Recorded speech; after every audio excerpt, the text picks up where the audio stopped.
เนี่ยทุกคนครั้งแรกของปีนี้ทุกคนของปี2026นะขึ้นได้ลบกะว่าซะ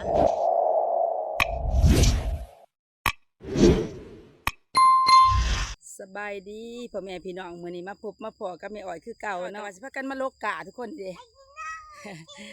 ลงดำหน้าแล้ววันนี้เริ่มลกกะมื้อนี้ทุกคนเป็นมือแรกของปีนี้ว่าซะแม่อ้อยก็สิไปแล้วหาเฮ็ดหาฮ้อนมื้อนี้ถ้าดำไห้ดำหน้าทุกคนเลยไปลกกะมื้อนี้สิได้จักร้อยมื้อนี้ ป้าจ้อยลกถาแล้วกับลูกชาย กาไม่อ่อยหา6 ตาทุกคนพอดีดำนะการอ้อนคือสิลกมวนอยู่ดอก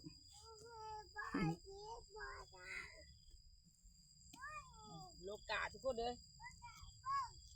มื้อนี้เป็นมือแรก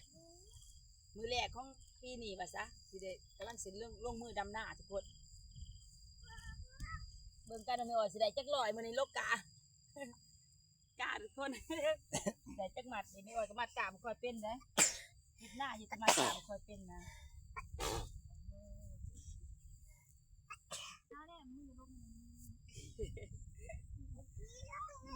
มัดกาทุกคนเลยมันก็ได้มัดหนึ่งเลยทุกคนทั้งลูกทั้งเต่าทุกคนเลยนี่ลูกกันยังน้อยๆแน่ๆพอดีเฮ็ดเบียกบ่ได้นะ พอดีมีแต่กิน ได้มัดหนึ่งนะ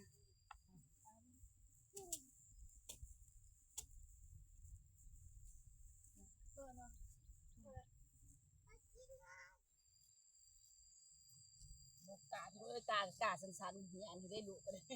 เรียนว่ากันเรียนลูกก็ได้ม่วนลูกกามือแรกว่ากันหาวทุกคนเลยลูกเต่าก็ลงมาเบิดเต็มให้นะ เด็กกาไม่ออกท่านในมัด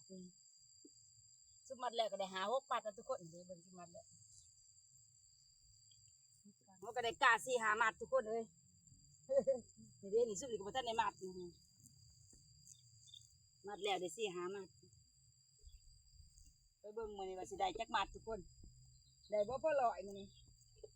เพราะว่าลกกามันจะลกยากแน่ทุกคนมันยังอ่อนยังหยันอยู่ทุกคนเลยดินหัวกระแหงบ่ซะดินหัวกระกะมันเลยต้องแหงคักกำลังได้กะ10 กว่ามัดทุกคนเอ้ย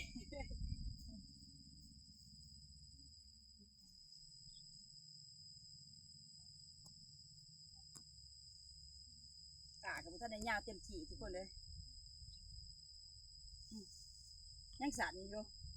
หน้ามีอ้อยหน้าดินดากทุกคนกาบนหญ้าทุกคนคือหน้าดินทรายหน้าบ้านนะซะ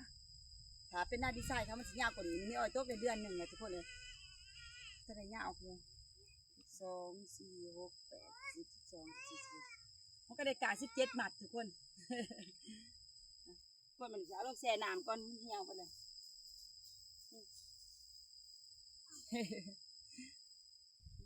ลงแช่น้ำไปทุกคนอย่ามันเหี่ยวทุกคนแดดออกเลย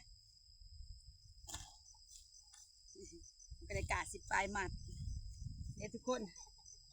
ครั้งแรกของปีนี้ทุกคนของปี2026นะขึ้นได้ลบกะว่าซะอะลบบดมือทุกคนเลยจักสิได้จักมัดนี่มันท่านได้นับนี่บดมือสินคำทุกคนลบทั้งเสาทั้งแรงนะนับเบิ้งลบข้าวหนึ่งได้10 ปลายมัดแต่นี่ไม่ท่านได้นับอยู่ทุกคนเลยแล้วก็ลบกะลบมือหนึ่งสีดำๆทุกคน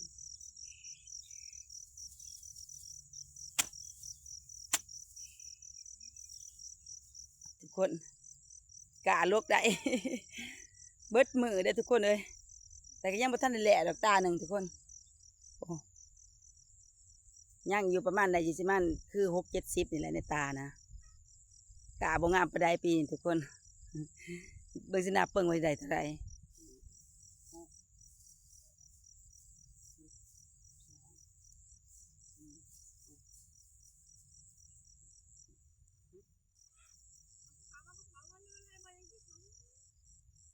ได้กา200ทุกคนเลย 200 มัดบ่ใหญ่ปานใดทุกคน เด้ทุกคนได้202 มัดทุกคนวันนี้ก็คือสิมีเพียงเท่านี้เนาะไม่อ้อยลกกาเนาะ